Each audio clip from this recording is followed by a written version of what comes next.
Well, hi everyone, and welcome back to my YouTube art tutorial channel. I'm a professional artist working from my studio in Essex in the UK and painting plein air in the countryside.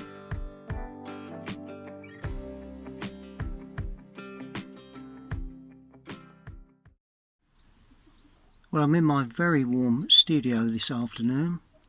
I suppose really, being a nice afternoon, I should be outside painting a plein air on site. But there you go, I've been looking through some photographs and I found this lovely view of the corner of Flatford Mill. Used to be a teacher there many years ago, although well, not that long ago, 3 or 4 years ago I suppose. So I'm very familiar with the area and just fancied producing a painting like that. Working from that drawing really, and of course the scene itself. Lovely composition, good shadow work, bit of interest, put a couple of figures around the shadow area, and I may even add myself painting there. That would be interesting, wouldn't it? Well, there's the scene, and as promised I've put myself in there, standing there making a nice little watercolour of the corner of the building there, Flatford Mill. Just showing you the materials, just freshened them up, starting off with a 1/2 inch flat, and be adding to the list of brushes as we go. I'll tell you as we go what brushes I'm using. So I suppose we may as well get started. Okay, well, as promised, I'm going to show you how to paint this lovely scene of the mill down at Flatford. First thing I'm going to do, I've damped the sky in the normal way, and I'm going to add ultramarine in there, nice and damp wash, nice and strong around the top edge. I'm going around the buildings, the roof line, because I do feel that that's vital to do that. Put a nice strong blue in around the top there. The roof is a funny shape, but that I'm afraid is how it is. So we can't really do much about that. Now, see the way I lift it up, and all I'm going to do with that is put some raw sienna in to the lower part, like that. Ooh, bit of blue down that side.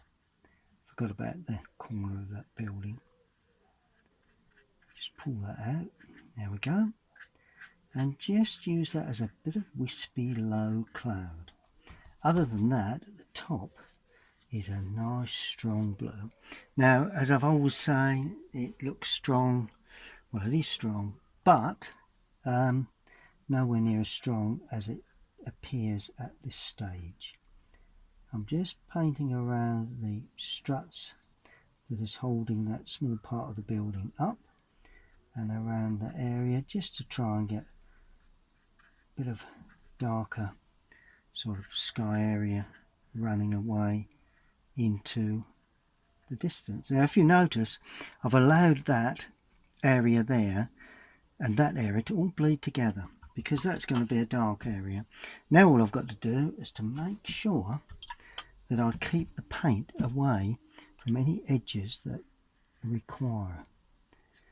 So that's there, cleaning the brush, removing some of the paint and just lifting away some colour, because that's the way you hold edges. Now, I do like to have a little bit of blue coming in along that top edge.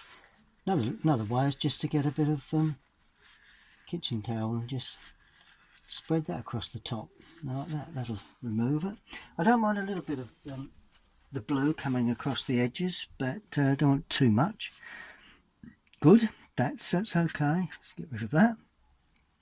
Then I'm going to paint the the land or the track. Now I've started off with cerulean blue, then I'm adding a bit of light red to that, just a touch of light red,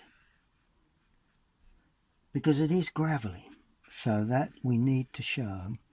Now most of these grasses will be darker, but I'm leaving some shafts of unpainted areas to indicate some of the reed beds around that sort of area. Just going around my easel and feet. There we go, as that sweeps away.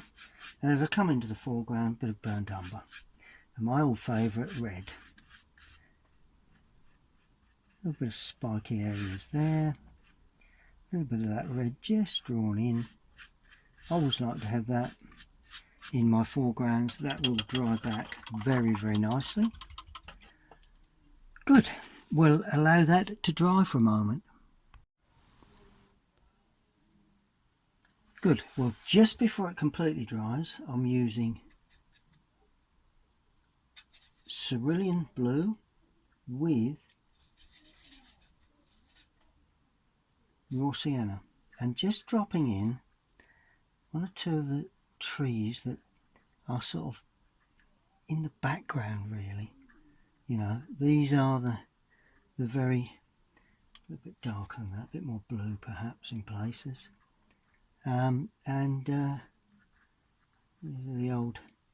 There's a bit of a fern area there that stands up, one of these old sort of trees that stand up. There we go. And I'm going a little bit darker now, so a bit more depth of colour, just so as we can get a little bit of colour holding, using the side of this 1/2 inch flat.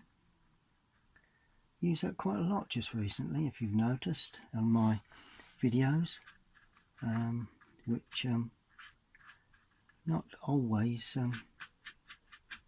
done that. Don't very often use, well, do use flats, but not to any great degree. Now a bit more blue with that. Now just to create some depth while it's still slightly damp. I'm painting around the figures because at the moment they will be, could have a little bit of light on them. There's always the chance that you get if you leave them, but if you paint over them they've got to be darker. That finishes somewhere there and just moulds away out of picture. So that's really our distant leafing. This area of hedging will come in later, somewhat stronger and somewhat darker. But other than that, just an edge there that I can see needs just lifting away. There we go. Other than that, just allow that to completely dry. Right, now I'm going to paint in the roof. I'm going to use light red for this. And a little burnt umber, not a lot. And this red is exceptionally, well, considerably dark. Well, certainly darker than the brickwork anyway. So what I'm going to do, I'm going to, with the side of the brush, I'm going to indicate a hint of ridge tiling. A little bit of an angle to that roof, which is quite normal with these old buildings. I don't want that to be too low. Just see where I'm just giving a suggestion of ridge tile work. Right, now this then paints down like that, finishes nicely on there, and we need to come across, just touching here and there but leaving one or two areas unpainted. There we go. Bit of burnt sienna going in now, just to wing the changes a little, using the side of the brush to paint that small roof that stands out there, and running across like that. Keep it nice and fluid if you can. You know, I know it is an old roof, so You know, if you end up with 1 or 2 lines, not too concerned. I'm not looking for a dead smooth finish, because I'm sure that there's a bit of an angle to those roof areas, those window areas, and then I'll come down, that's the jointing, and finish at the gutter line. It's all flowing very, very nicely, nice and rich, nice rich warm colour. The brickwork finishes there, or the roof finishes there, and while I have this, I'm going to use the flat to put in the edge of the roof there and the edge of the roof there, so we can see the gable point there. Good, so that's that. The next area will be the wall. Now the wall itself is a bit more yellowy, nowhere near as strong in tone, so I'm using raw sienna with a little bit of that burnt sienna and light red in there, not too much. Just see what sort of tone we get. There we go. Let's use a bit darker up there because I think it appears a little darker there. Notice why I'm leaving a gap for the jointing. The jointing of the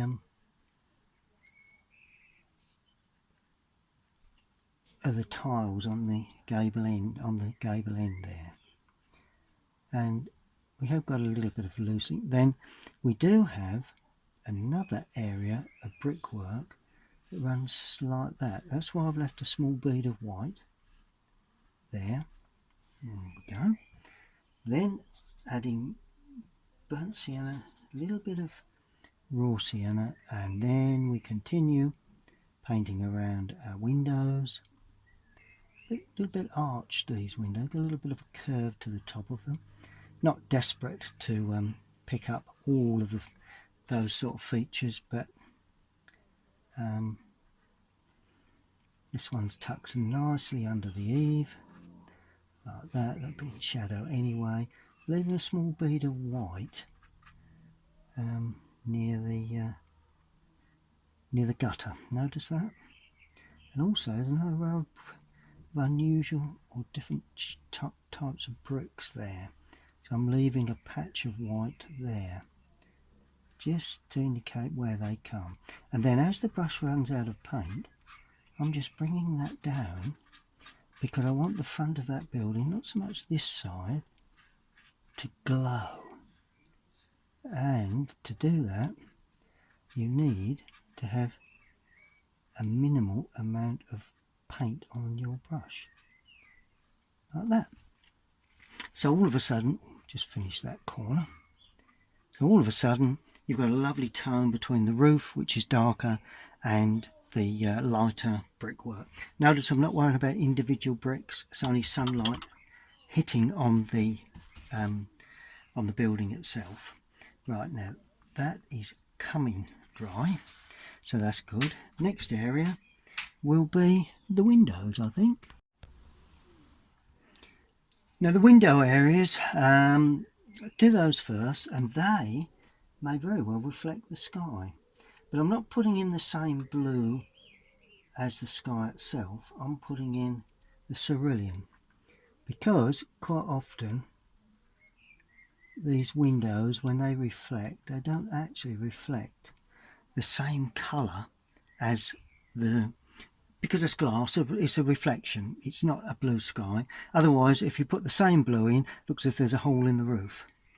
Right, now the other windows, because they face away from the sky, they will be considerably gone to red there as well as the blue, but it doesn't matter. There we are. That'll do us. Cadmium red and ultramarine blue, and just sort of like a warm tone to this, not too much on the brush because it's nice sometimes to have and I'm just dragging from the top like that. See the way I'm treating those? There's only one up right there. Let's just lose that. There we go. See the way I'm just treating that very simply. Now there's lots of small panes of glass in that one, that one, that one, and that one. So what I'm going to do, I'm going to forget all about that, and I'm just going to use that brush just slipped down. Take a bit more paint off of that. Just slipped down like that, and that gives me the impression that there is glazing, but there's also a minimal amount of cross sections. You know, it just saves all that little dotting around with all the little pieces of window framing. And then there's a little window there in that sort of gantry piece. That's quite an important area. While we're doing windows, we may as well do the windows here, because they face, although that area is all in shadow, they face the light, and there again may even have a hint at the colour of the sky. So there's no, I'm not worried about the cross section. There's a window there, a window there, so they will have a bit of light on them. Well, there's also another one just there, and another one there, another one there, small one there. If I remember rightly, at Flatford, maybe another window there, but no, there's a window there. That's it, just remembered. Finishes there. Good, so that's basically the windows put in.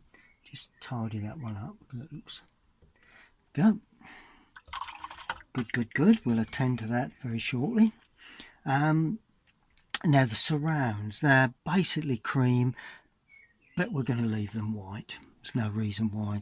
That is and the door, that's slightly on the greeny grey. So this greeny grey is, put a little bit of that with it. There we are. Try that. There we are. That's the colour of the door, and the door is ajar. So I'm going to leave that like slightly open. So there's a tapering to that door. See the taper on that door? In actual fact, that comes down a bit lower than that because that's quite a large door. Brilliant. So that's that. Now looking at the building, we do have some what we call, I think they're called, soldier bricks running over the tops of these windows, and they just stand up really, and I think we should put those in. Yep, must be there as well, although that's in shadow.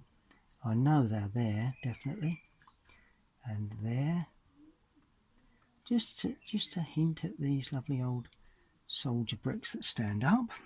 Just gives it a bit of authenticity really. And also the brickwork that runs along here is slightly, just a tint darker, so we may as well just give that a suggestion.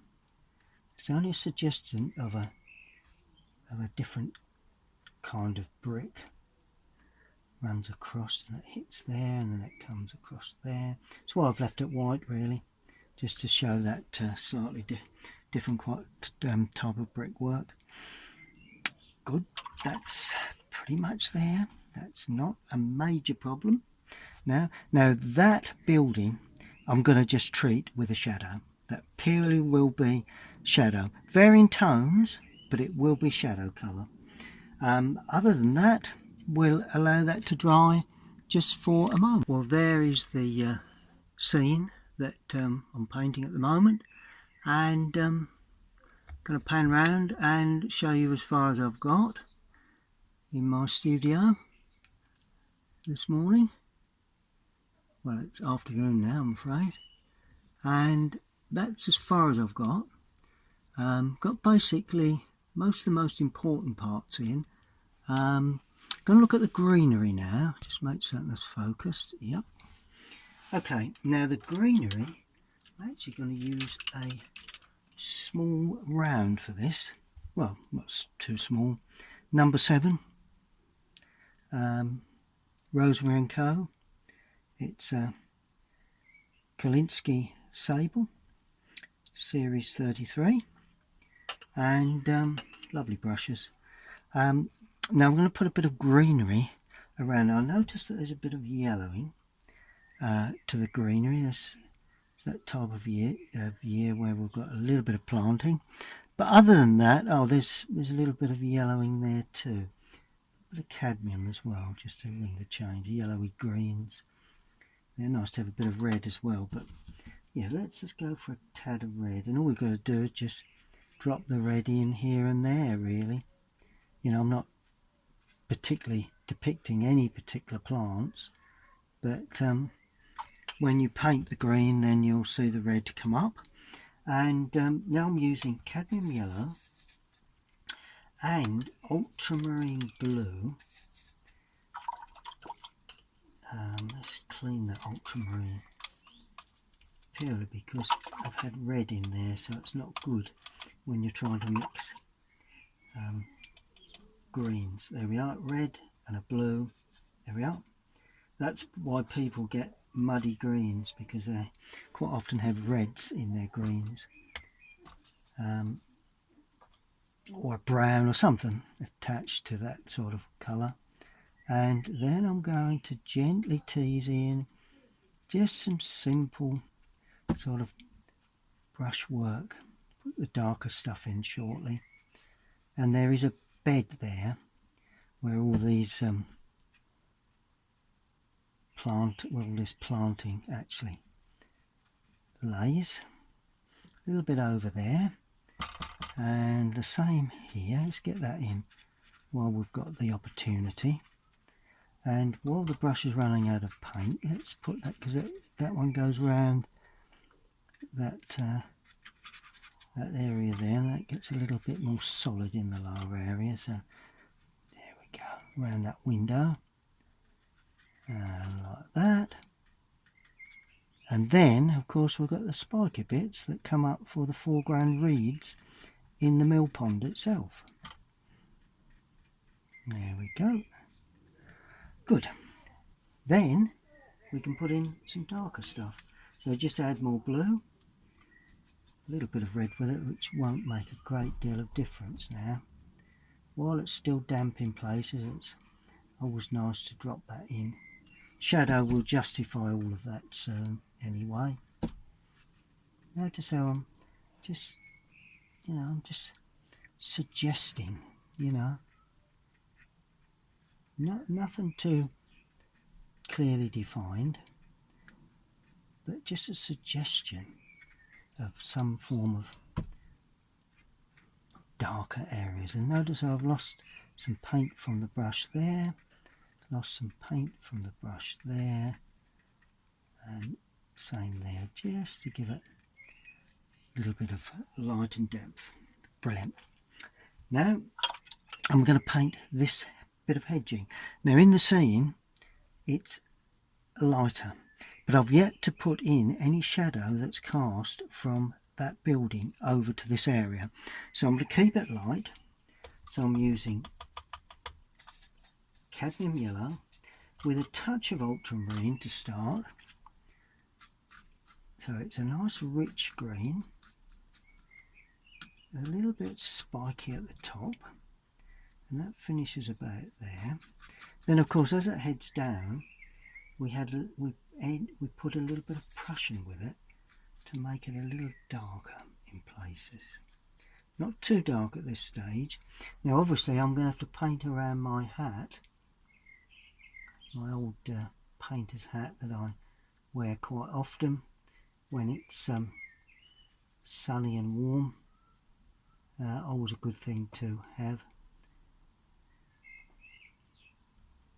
And paint around the arm, the shoulders, and just try and keep that running. I'm going to darken that shortly, and will be a little bit there. Is the leg of my easel. Need to paint around that, and all of a sudden,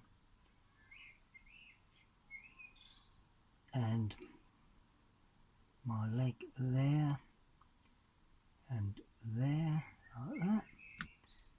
There we are.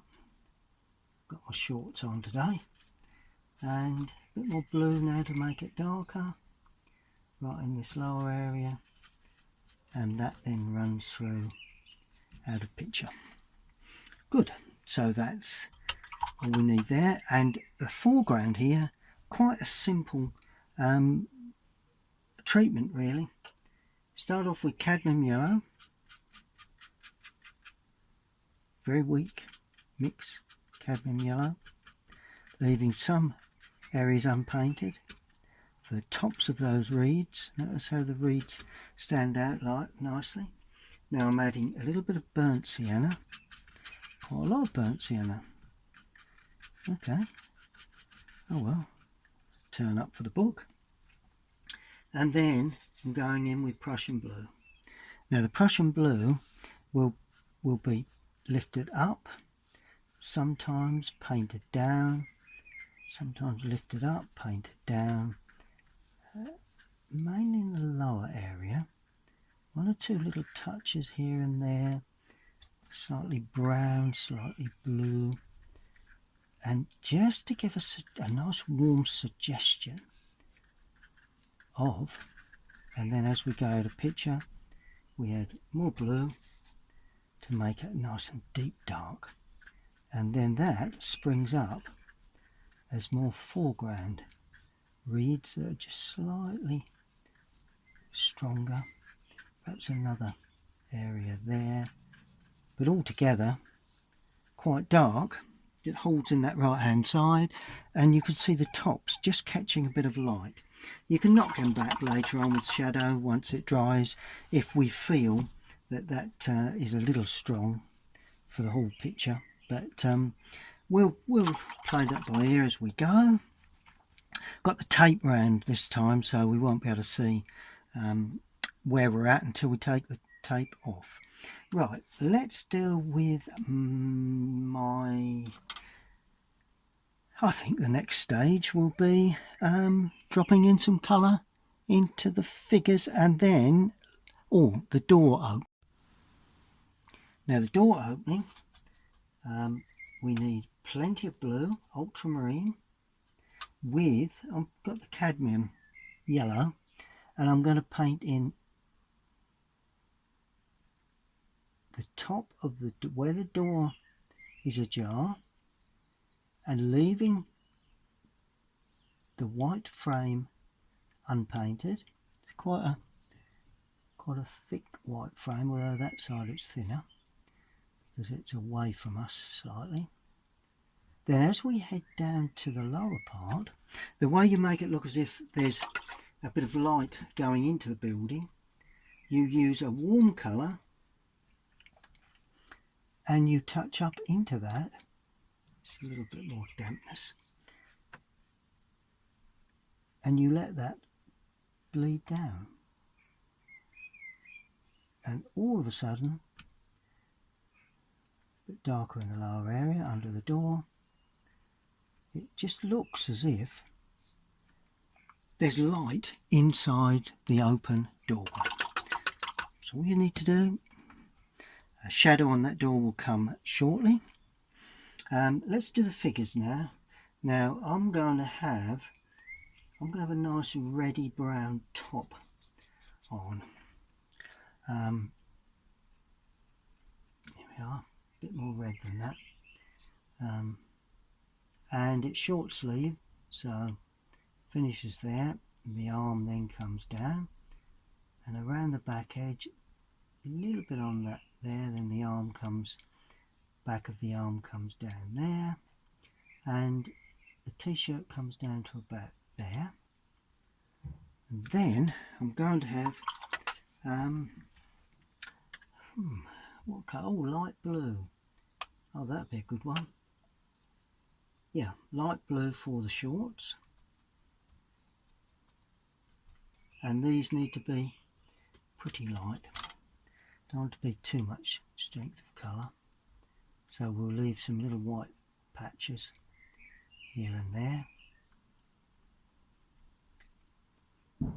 certainly on the sunlit side. Now my hat is brown, burnt umber, not too dark. Leave a bit of glint of light on the sunlit side. Always a good thing to do. Here we go. And then the flesh colour, well, let's just go for a touch of raw sea and a little bit of red in there perhaps, just to give it a flesh tone.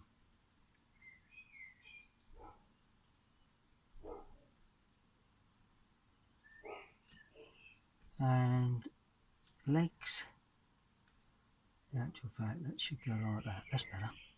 Legs down the back edge like that. We'll have shadow where the feet are, so that's not a problem. And we're going to have got quite dark brown hair, but we don't want to be too dark on that, so let's be very, very light. There we go. And now the other two figures I'm going to leave until after I've produced the shadow. Now I have just added the guttering and the downpipe, and I have put in the easel and just a little hint of some sort of drawing or colour onto the board. The rest will be shadowed. And it's shadow time, folks, and always an interesting area. Using a fairly large brush, keeping another one handy just in case you need some mopping off. Now the first area of shadow are the lighter areas within this shadow area of the building. That's all in shadow, but not all of it is in strong dark shadow. There are some areas that they're still shadowed, but they are rendered so they are a little lighter, and that area is an area there where that window actually stands out like that. That one there where that window stands out, and also that window is slightly different, it's got a hip on that, but that is also rendered. There we are. Now the rest is there is the dark blue tile work in shadow, so I'm using ultramarine. I'll use that red again, cadmium red, because that will give us a nice dark, hopefully a nice dark shadow colour, and it does need to be quite dark, so we want enough blue and enough red to give it punch. There we go. Just watch, because this is a round brush. And then we have the roof line like that with perspective. That roof line comes like that with perspective. It's good. That may well close up to that. And then there's a roof area onto that. It's got to extend slightly beyond the window there. So that's in shadow, and the rest of the build really is in shadow, and it will be quite dark like that. Bit of blue to it. Always nice to have a little bit of blue to your shadow areas. And that then heads down there like that. So the windows stand out now, nice and neat against the rest of the building. Mustn't forget the perspective. And we'll continue with that complete theme right the way down, I think. We're going to paint around the windows though, because I do feel they need at this stage to be left unpainted. Remembering the perspective on all of these little touches. That window's too wide for the perspective, so make that more narrow. There you go. And then we come down like that reload the brush so we get plenty of paint. Another little window there, and this comes right the way down. There is a step and everything there.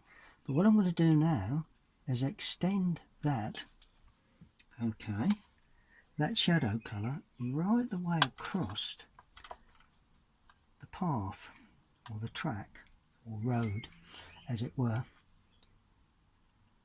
Now those figures can, and if you notice it's slightly lighter, not quite as dark, and that also runs right the way through like that at the back, and that then heads at a bit of an angle because it's on the front, and then you have the shadow from this hedging, which heads off like that.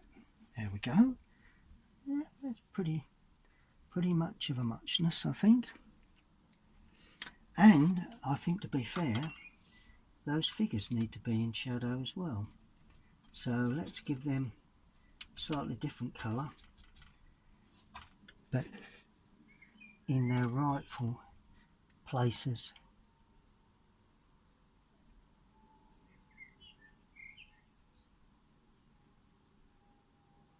Because they are in shadow. There we go. And they're standing there very nicely, marching around in the distance. Right, now we deal with the rest of the shadows. Ultramarine, cadmium red, plenty of ultramarine, because this needs to be blue to start with, then that will go red when we go onto the actual building, because I'm going to do the overhang shadow from that roof there, so it's blue, and then a shadow that comes at a nice little angle there like that, and that is when you begin to see light. See the light hitting the top of that building, but it doesn't really show correctly until you paint underneath. Now this shadow is going to be slightly darker, so I'm using burnt umber with ultramarine for this shadow, because I want that to be a little darker. The wood struts don't want to be darker, but this underneath section does. A little bit wide, but there you go. I'll lift a bit of that away later on.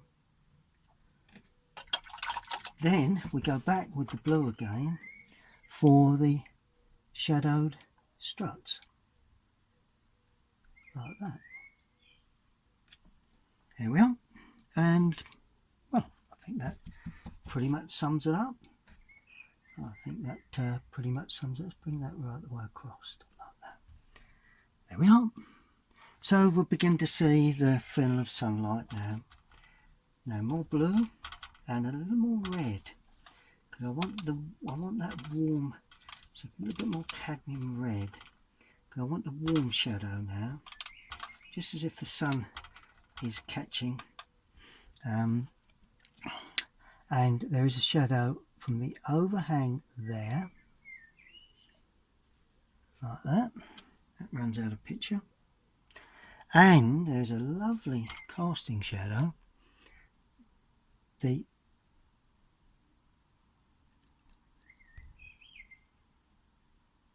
The sun is actually hitting the front, but that causes a shadow to come across there like that.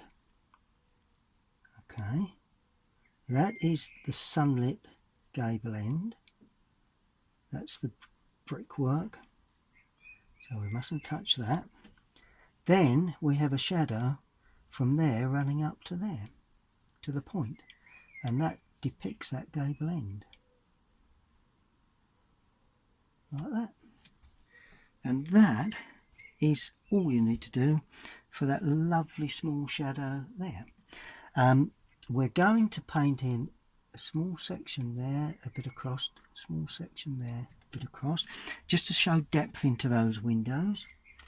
While we have this brush with not too much paint on, I'm going to just dot along there where those bricks stand away, and just dot along there where those bricks stand away. It's all to do with the shadow.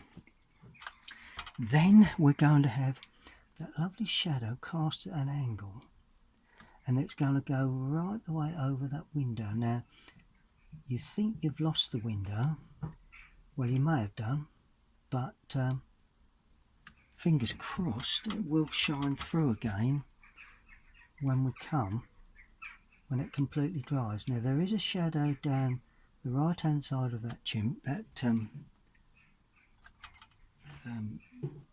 gutter and downpipe, and then we have a small shadow there and round the top, small shadow there and round the top, goes round the top there, and we do have a lovely deep shadow there. There's no white frame there, and that goes round the top like that. That really is deep, that one. And this one is not quite as deep as that. Across the top, and all of a sudden the windows shine in sunlight. Then we have a shadow from that doorway running across that door. Now that's interesting. And on the door frame, a touch. There we go. So we shadowed the door, but the top of the door is just about catching the light. No, it's not. Let's completely block that in. That's better. There we are. Good, good, good. So that the door is actually not catching the light. So what I'm going to do, I'm going to remove some of that paint just to give a hint that there is just a bit of light just catching that door. There we are. Gives a bit more interest to that. Right, now we have, I'm going to use a dark green for this, because this is dark green, but it's still the shadow that is running up and catching the trees. I think I said that some of these trees will be in some form of shadow, and that's the overhanging hedging, and you're painting back in to a lighter area, leaving some spiky edges there, and then all of a sudden this goes up like that, and it just gradually breaks out into trees that are sort of in semi-shadow really. And then as the brush runs out of paint, just flick it across, and it just gradually gets weaker, which is just what we want it to do. Brilliant. And bit of shadow work onto our figure. Well, that's me. We need a bit of shadow work down there, down that arm, underneath there, down the legs a touch, a little bit of shadow around the board, so we can pick up the board, the arm, and what I'm going to do, I'm going to soften that so get a rounded feel to that shadow. There we go. Then of course the easel, we cast a shadow, and so that would head off to there, that would head off to there, that would head off to there. Bit of shadow work around the inside of that, where the gubbins is, if that's a word. And then of course we have just some touches of shadow there where I'm standing, one or two little touches there, one or two little soft edges of shadows there, like that. Good. That pretty pretty much does it. And then finally I'm going to lay some blue shadow just onto parts of this. Now I'm going to lay some blue shadow onto some of that, because out of picture we're getting a little bit of shadow from whatever we've got out of picture, and then that casts a lovely shadow across the foreground like that, that goes round the corner, and then plenty of blue in the mix to pull that, give it a bit of atmosphere across that foreground. There you go. And then just damp it, really, just lightly damp it, just to blend it here and there. Don't want too many hard edges at that point. Good. Well, we've just got the door handle to put on, which goes there, nice large door catch, and a little shadow from the right hand side, the overhanging of those bushes there. Another lovely dense area there. Open it up a little. Some little touches of shadow here and there, little touches of shadow running across the window as well. That'd be interesting. Gives it a sort of a mystical feel. Oh, and also there, we don't want that running into picture. That gives it a lovely mystical feel. Gets rid of that problem out there. And then a little touch there, running across that window. There like that. And of course, on the steps, there's steps there. Paint back to get those little touches there. No light this side. Shadow, additional shadow there. Just tidy that corner up like that. And just wondering whether we need just a touch more shadow onto those windows, just to take off that real glazed look. There we go. It just looked like sunlight glazing rather than shadow glazed. And there will be just an additional shadow on the overhang of that roof there. There's one or two little additional shadows here and there that that are required, like that, as it goes up. Brilliant.